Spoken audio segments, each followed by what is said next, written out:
When I was a kid, the disaster we worried about almost was a nuclear war. That's why we had a barrel like this down our basement, filled with cans of food and water.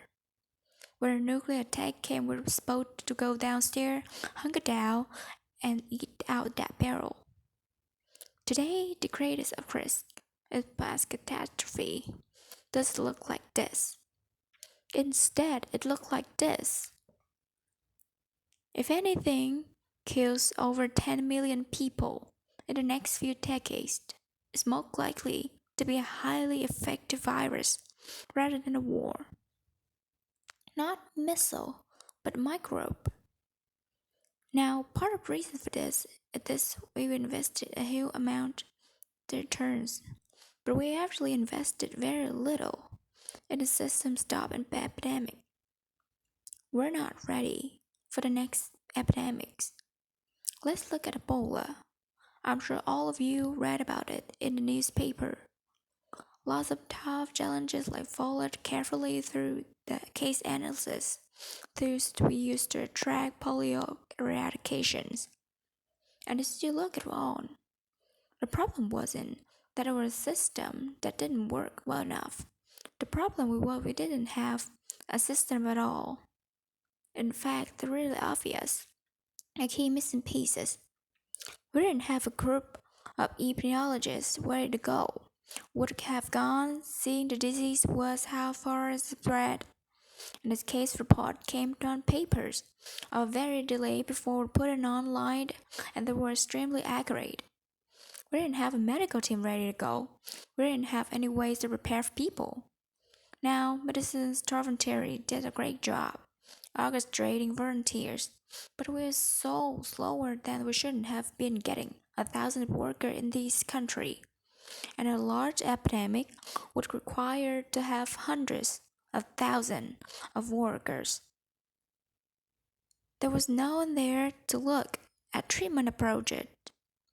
No one looked at diagnostics. No one to figure out what tools we used. An example, we could get blood of the virus process and put that plasma back in the people to protect them. But that was never tried. So there was a lot that was missing. And these things are really a global failure. The WHO founded to monitor epidemics, but not to do these things talk about. Now in the movie, it's quite different. There's a group of handsome epidemiologists ready to go. They move in, they save the day, but that's just pure Hollywood. The failure to prepare could allow the next epidemic to be dramatic, more devastating than Ebola. Let's look at the progression of Ebola over this year. About 10,000 people died, and nearly all in three West Africa countries. There are three reasons why it didn't spread more. The first was look heroic work by the health workers. They found the people and they invented infections. The second is the nature of the virus.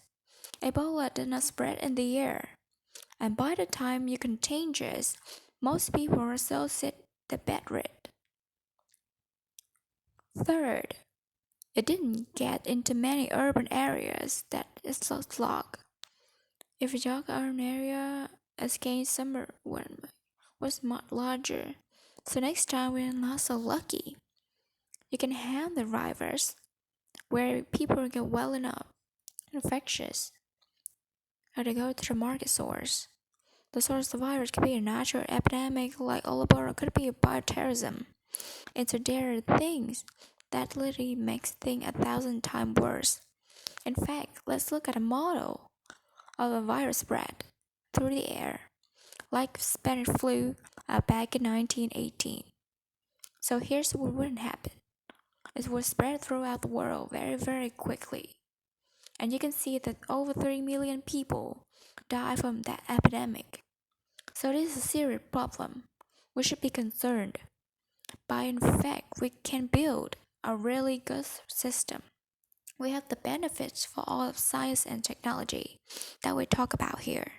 They got cell phone, we get information and get information out of them.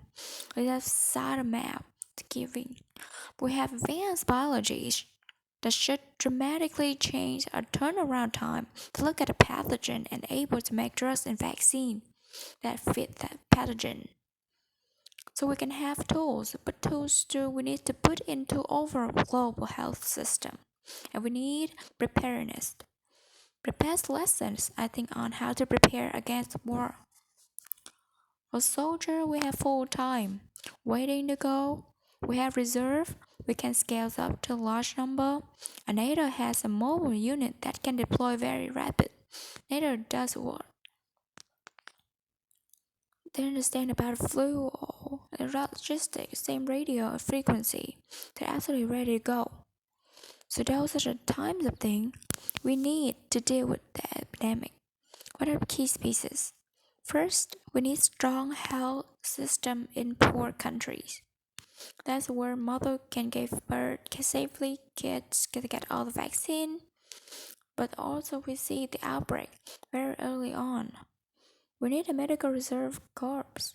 Lots of people have the training and background who are ready to go with expertise. And then we need to pair those medical people with the military, taking advantage of military ability to move fast to logistic and security areas. We need to do simulations, germ games, not war games. So we need to see the whole far. The last time, 2001, and it didn't so far. So far, scores in germ 1, people 0. Finally, need a lot of advanced R&D in area of vaccine and diagnostic. There are some big sectors like diagnostic. They could work very quick. Now I don't have an exact budget, but it's caught. But I'm quite sure it's very important to compare them. The world and global wealth would go down by over $3 billion, and we had millions and millions of deaths. These investments offer significant benefits beyond just being epidemic, bribery, healthcare, and R&D. Those things would do cool and make a world more just. So I think this absolutely be a priority. There's no need to panic. We don't have to afford canned spaghetti or go down to the basement. We need to get going because time is not our side. In fact, there's one positive thing that had come out with Ebola epidemic is that it's conserved earlier, warning a wake-up call to get ready. If we start now, we can be ready for the next epidemic. Thank you.